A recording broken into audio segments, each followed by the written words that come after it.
Employees cooperative credit society বা কর্মচারী ঋণ প্রদান সমবায় সমিতি, সংক্ষেপে ECCS, যারা নতুনভাবে তৈরি করবেন বা পরিচালনা করছেন তাদের সুবিধার জন্য আমার এই ক্ষুদ্র প্রয়াস। এটা একটা স্বেচ্ছাসেবী সমিতি যেটা মূলত সরকার পোষিত, সরকারি সাহায্যপ্রাপ্ত, সরকার অধিগৃহীত প্রতিষ্ঠানে কর্মরত ব্যক্তিরাই একটা সাধারণ অর্থনৈতিক প্রয়োজনে পরস্পরকে সাহায্য করার জন্য এই ধরনের সমিতি তৈরি করেন। অর্থাৎ এই ধরনের সমিতির মূল উদ্দেশ্য হলো সাধারণ ও জরুরি অর্থনৈতিক প্রয়োজনের তাগিদে, যেমন গৃহ নির্মাণ বা গৃহ সংস্কার, ছেলে মেয়েদের শিক্ষা, বিবাহ বা বাড়ির কোনো সদস্যের চিকিৎসার প্রয়োজনে সদস্যদের মধ্যে দ্রুত ঋণ এবং অগ্রিম প্রদানের মাধ্যমে পরস্পরকে সাহায্য করা হয়। এটা মূল উদ্দেশ্য।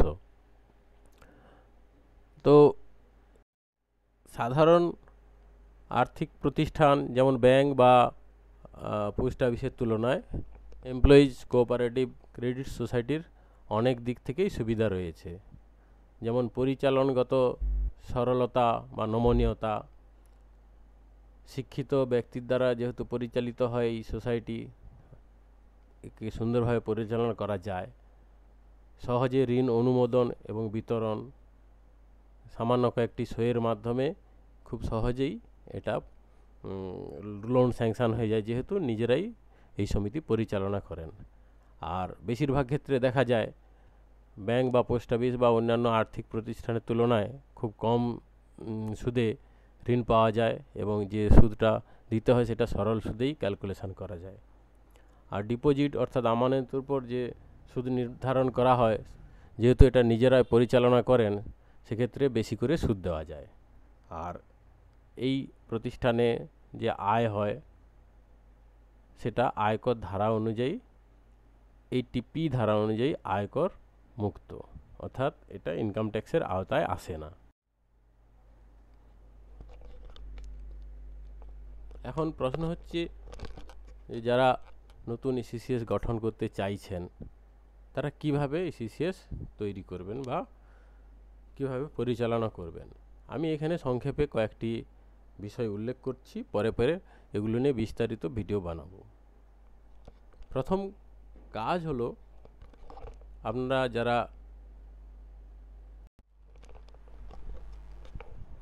যারা নতুন ECCS গঠন করবেন তাদেরকে অবশ্যই সরকারি সাহায্যপ্রাপ্ত বা সরকার অধিগৃহীত কোনো সংস্থার স্থায়ী বেতনভোগ কর্মচারী হতে হবে, এমপ্লয়ি হতে হবে।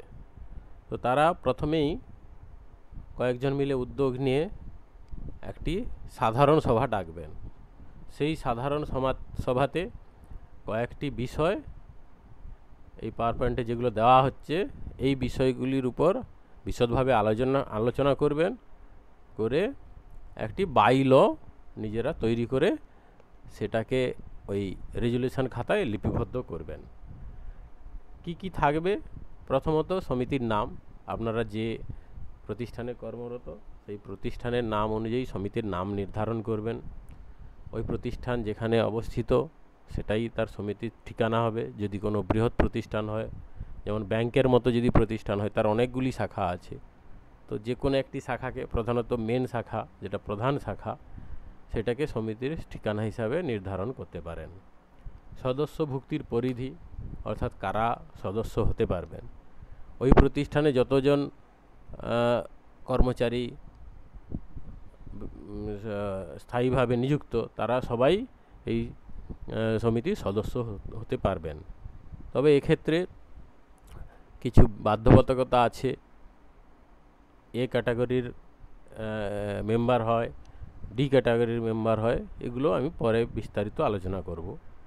সাধারণভাবে যারা স্থায়ী প্রতিনিধি বা স্থায়ী সদস্য, স্থায়ী বেতনভোগ কর্মচারী, তারা সব এ ক্যাটাগরির মধ্যেই পড়বে। কোনো ক্ষেত্রে যেগুলো কন্ট্রাকচুয়াল, অথচ তাদের চাকরির যে সময়কাল 60 বছর পর্যন্ত, তাদেরকে নমিনাল মেম্বারশিপ দেওয়া যেতে পারে। তো এক্ষেত্রে ওই বাইলতে আপনারা এগুলো উল্লেখ করে রাখবেন। নমিনাল মেম্বারশিপের ক্ষেত্রে তাদের যেহেতু অবসরকালীন অন্যান্য সুযোগ সুবিধা কম থাকে, সেই জন্য লোন স্যাংশনের ক্ষেত্রে কিছু বিষয় মাথায় রাখতে হবে। এগুলো আমি পরে আপনাদের ঠিক সময়ে জানিয়ে দেব। সদস্য হবার যোগ্যতা। সাধারণভাবে যদি কোনো ব্যক্তির সুদের ব্যবসা থাকে, তিনি সদস্য হতে পারবেন না, বা খুব গুরুতর কোনো আর্থিক দুর্নীতি অথবা কোনো ফৌজদারি মামলা থাকে, তাহলে তিনি সদস্য হতে পারবেন না। আর না হলে সবাই সদস্য হতে পারবেন। সদস্য হবার নিয়ম কি? সাধারণভাবে একজন বা দুজন প্রস্তাবক, তিনি প্রস্তাবকের সাহায্য নিয়ে ওই ব্যক্তি আবেদন করলে তাকে সদস্যপদ দেওয়া হয়। সদস্যদের অধিকার ও ক্ষমতা। সাধারণভাবে নমিনাল মেম্বার ছাড়া আর সবাই ভোটাধিকার প্রয়োগ করতে পারবেন, এবং সমস্ত সুযোগ সুবিধা সমস্ত ধরনের সদস্য কিন্তু অধিকার, এই সুযোগ সুবিধা বা ক্ষমতা ভোগ করতে পারবেন। সদস্যের ভর্তি ফি এবং শেয়ার ফি। ভর্তি ফি নিজেরা নির্ধারণ করবেন, এই ভর্তি ফি নন রিফান্ডেবল। আর শেয়ার ফি, এটাও নন রিফান্ডেবল, কিন্তু যখন তার সদস্যপদ চলে যাবে, অর্থাৎ তখন তিনি যখন সদস্যপদ প্রত্যাহার করবেন যে কোনো কারণে, ট্রান্সফারের কারণে বা অবসরের কারণে বা অন্য কোনো ব্যক্তিগত কারণে, তখন কিন্তু তিনি এই শেয়ার ফেরত পাবেন। সমিতির উদ্দেশ্য কি আগেই বলে দেওয়া হয়েছে। মোটামুটিভাবে ঋণ আদান প্রদানের মাধ্যমে পরস্পরের আর্থিক সাহায্য বা আর্থিক লাভ। আর গুরুত্বপূর্ণ বিষয় যে সমিতি যারা গঠন করলেন, সবাই মিলে এটা বার্ষিক সাধারণ সভা বা এমনি সাধারণ সভা ডেকে সমিতি গঠন করলেন, তার মধ্য থেকে কয়েকজন মিলে সমিতি পরিচালনা করবেন। এর জন্য একটি পরিচালক পর্ষদ গঠন করতে হবে। সেক্ষেত্রে সবচেয়ে কম 6 জন এবং সর্বাধিক 12 জন। তবে যদি বৃহৎ আকারের কোনো সমিতি হয় তাহলে 12 জনের চেয়েও বেশি হতে পারে। এদের মধ্যে 2 জন মহিলা এবং 1 জন তপশিলি জাতি ও উপজাতি সংরক্ষিত আসন থাকবে। এই ব্যক্তিদের নিয়ে সমিতির পরিচালক পর্ষদ গঠিত হবে। এদের মধ্য থেকে একজন চেয়ারম্যান বা সেক্রেটারি, একজন প্রেসিডেন্ট, একজন ভাইস প্রেসিডেন্ট রাখতেও পারেন, নাও রাখতে পারেন, একজন কোষাধ্যক্ষ বা হিসাবরক্ষক, এবং বাকিরা ডাইরেক্টর অর্থাৎ পঞ্চায়েত হিসাবে থাকবেন।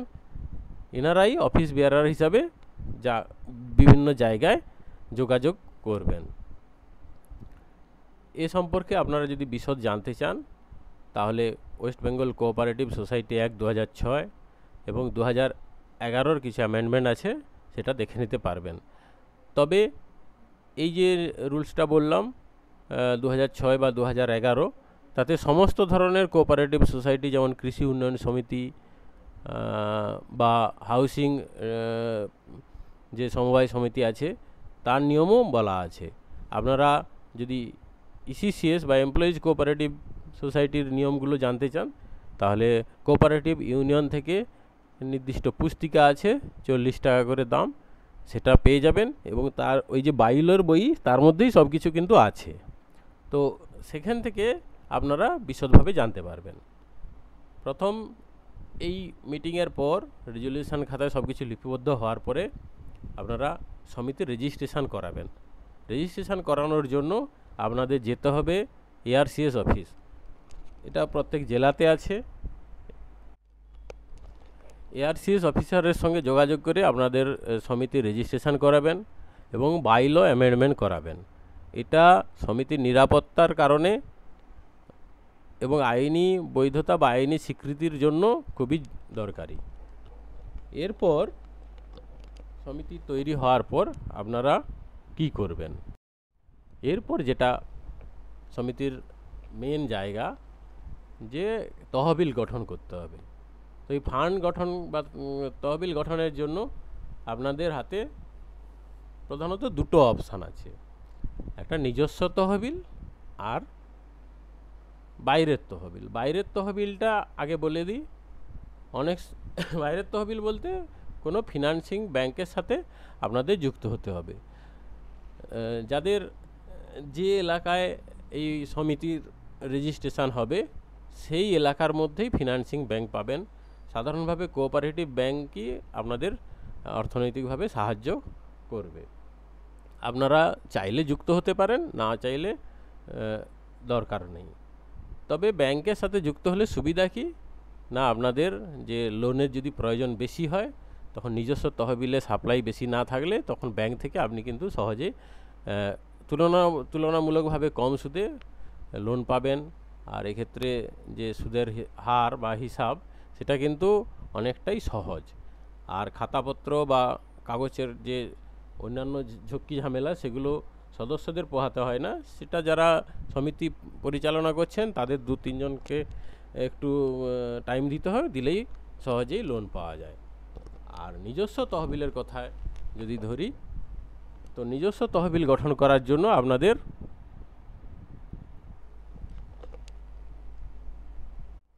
নিজস্ব তহবিলের জন্য আপনারা থ্রিফ্ট ফান্ড এটা রাখবেন।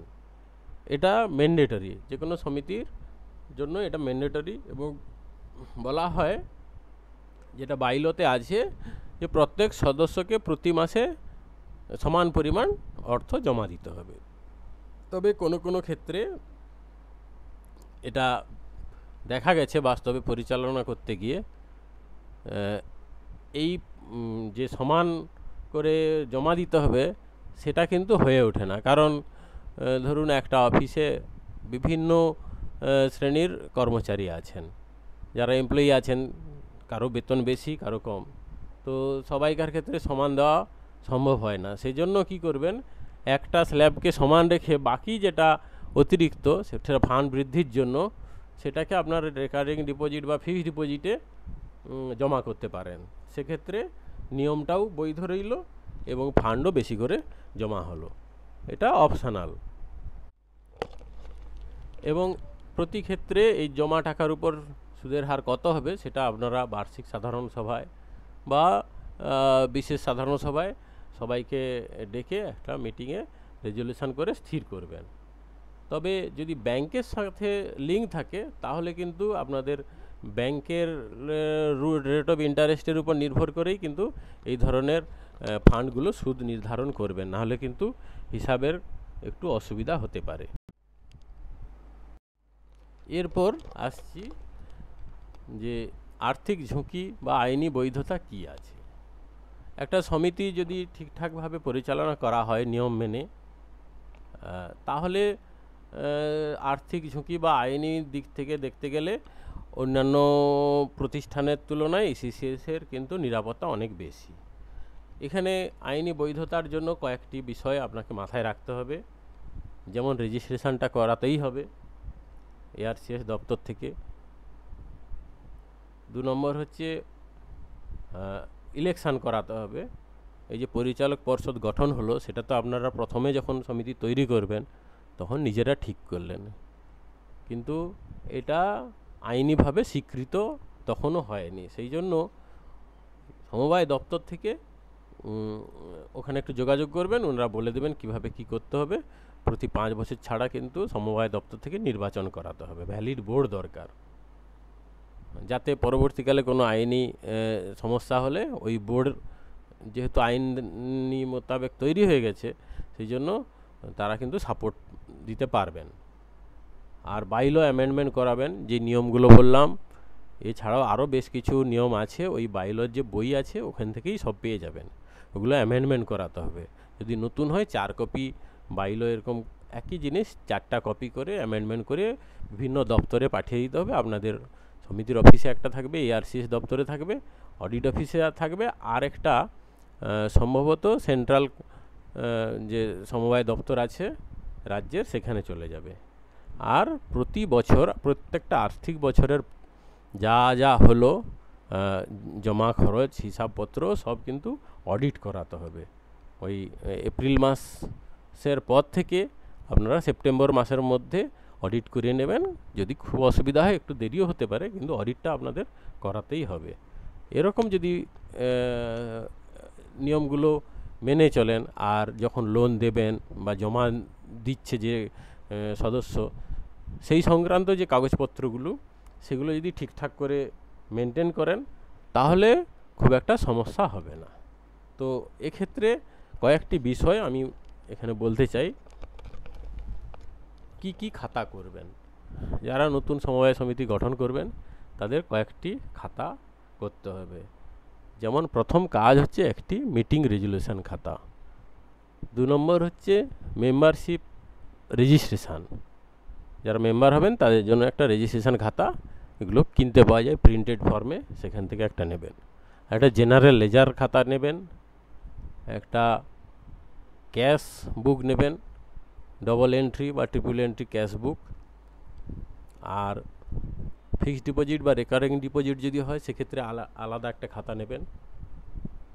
এই খাতাগুলো মোটামুটি হলেই এবং যা কিছু ট্রানজ্যাকশান হবে সব কিন্তু এই খাতায় লিপিবদ্ধ থাকবে। আর মিটিং বা রেজুলেশনের সিদ্ধান্ত অনুযায়ী যদি লোন হয় তার লোনের রেজুলেশান সেগুলোও রাখতে হবে।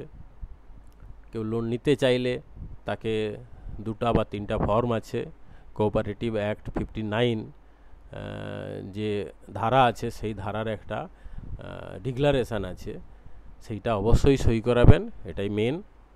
আর একটা আবেদনপত্র ওনার কাছ থেকে নেবেন, আর তমসুক বলে একটি ফর্ম আছে সেটাতেও সই করাবেন। এগুলো যদি নির্দিষ্টভাবে ফিল আপ করে আপনারা সমিতি পরিচালনা করেন তাহলে খুব একটা সমস্যা হবে না। আর যখন টাকা জমা হচ্ছে তখন সেই ব্যক্তিকে বা সেই সদস্যকে অবশ্যই একটি করে রসিদ দেবেন।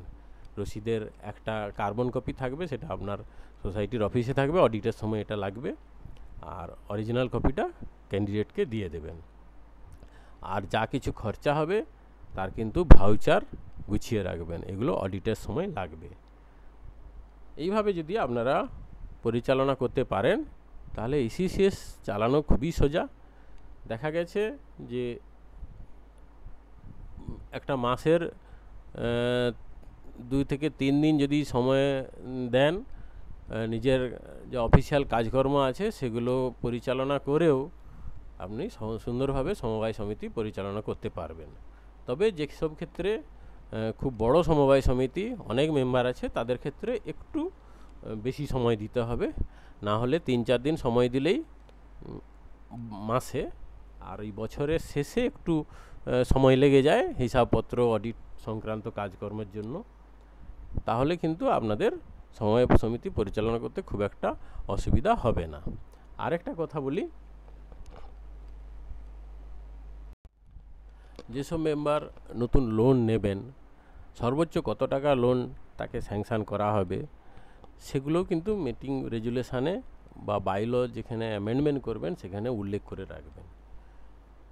চাকরির মেয়াদ অনুযায়ী তার লোনের পরিমাণ বাড়বে বা কমবে। আর যদি সেক্ষেত্রে দেখা যায় যে তার লোনের যে স্বীকৃত সীমা সেটা বেশি হচ্ছে কিন্তু বেশি দিন তিনি চাকরি জীবনে জয়েন করেননি, তাহলে সেক্ষেত্রে সিকিউরিটি বাবদ আপনারা বিভিন্ন ধরনের যে ডকুমেন্টস আছে যেমন এলআইসি বা কেভিপি আরও অন্যান্য যেগুলো আছে সেগুলো আপনারা সিকিউরিটি হিসাবে রাখতে পারেন। সেই জন্য ওই যে তার সার্টিফিকেট আছে সেই সার্টিফিকেটে অ্যাসাইনমেন্ট করিয়ে ওই দপ্তর থেকে অ্যাসাইনমেন্ট করিয়ে নেবেন, তাহলেই হবে। এবং যখন লোন শোধ হয়ে যাবে তখন আবার রিঅ্যাসাইনমেন্ট করে সার্টিফিকেট আবার ফেরত দিয়ে দেবেন। তাহলে মোটামুটি 3টে জায়গায় আপনাদের একটু যোগাযোগ রাখতে হবে নিজের সমিতি ছাড়া। সেটা 1 নম্বর হচ্ছে এআরসিএস, আর ব্যাংক, আর সিআই হচ্ছে কোঅপারেটিভ ইন্সপেক্টর। প্রত্যেকটা ব্লকে একজন করে কোঅপারেটিভ ইন্সপেক্টর আছেন, ওনার সঙ্গে একটু মাঝে মধ্যে যোগাযোগ করবেন, উনি ব্যাপারগুলো আরও ভালো করে হয়তো বুঝিয়ে দিতে পারবেন। এআরসিএস দপ্তরে বেশি যেতে হবে না, বছরে 1বার কি 2বার। সিআই দপ্তরেও 1বার কি 2বার যেতে হয়, কিন্তু যদি ব্যাংকের সঙ্গে ট্রানজ্যাকশান থাকে তাহলে কিন্তু আপনাকে মাঝে মধ্যেই যেতে হবে। সেই জন্য যদি আপনারা সারা বছরের হিসাব করেন তাহলে দেখবেন হয়তো ব্যাংকে হয়তো টোটাল 5-6 বার যেতে হলো বা 10-12 বারও যেতে হতে পারে, সেটা নির্ভর করছে কীরকমভাবে লোন স্যাংশন হচ্ছে। না হলে কিন্তু খুব সহজেই আপনারা খুব বেশি টাইম না দিয়েও সমবায় সমিতি পরিচালনা করতে পারবেন। দেখা গেছে কোঅপারেটিভ যারা পরিচালনা করেন তার মধ্যে 1জন বা 2জন তারাই উদ্যোগী হন, বাকি যারা আছেন বিশেষ করে সদস্যরা অত সব ঝক্কি ঝামেলার মধ্যে না গিয়ে ওই বছরের শেষে যে বার্ষিক সাধারণ সভা হয় সেখানে কি গিফট দেওয়া হবে বা অন্যান্য কি সুযোগ সুবিধা দেওয়া হবে সেসব ব্যাপারে ইন্টারেস্টেড থাকেন, আমি বলবো সবাই একটু দায়িত্ব নিয়ে ব্যাপারগুলো একটু বুঝে রাখবেন। কারণ যারা এখন পরিচালনা করছেন, পরবর্তীকালে তারা ছেড়ে দিলে তখন সমিতির পরিচালনার ক্ষেত্রে খুব অসুবিধা হয়। সেটা যেন না হয় সেই জন্য সবাই একটু মাঝে মধ্যে খোঁজখবর নিয়ে ব্যাপারগুলো বুঝে নেবেন, তাহলে দেখবেন আপনাদের প্রত্যেকেরই সুবিধা হবে। আশা করি আমি কিছুটা হলেও তথ্য দিতে পেরে আপনাদের সমৃদ্ধ করতে পেরেছি। তবে একটা কথা না বললেই নয় যে আমি এ ব্যাপারে সব জানতা বা সর্বজ্ঞ, এরকম ব্যাপারটা নয়। আমি বেশ কিছুদিন ধরে এই সমিতি চালাতে গিয়ে খুব সমস্যায় পড়েছিলাম। সেক্ষেত্রে অনেকের কাছ থেকে সাহায্য পেয়েছি, আবার অনেকে এড়িয়ে গেছেন। যাই হোক, সমস্ত বিষয়টা আপনাদের সাথে শেয়ার করলাম। এরপর যদি কারো কিছু জানার বা জানানোর থাকে অবশ্যই কমেন্ট সেকশানে জানাবেন। ধন্যবাদ, সবাই ভালো থাকবেন।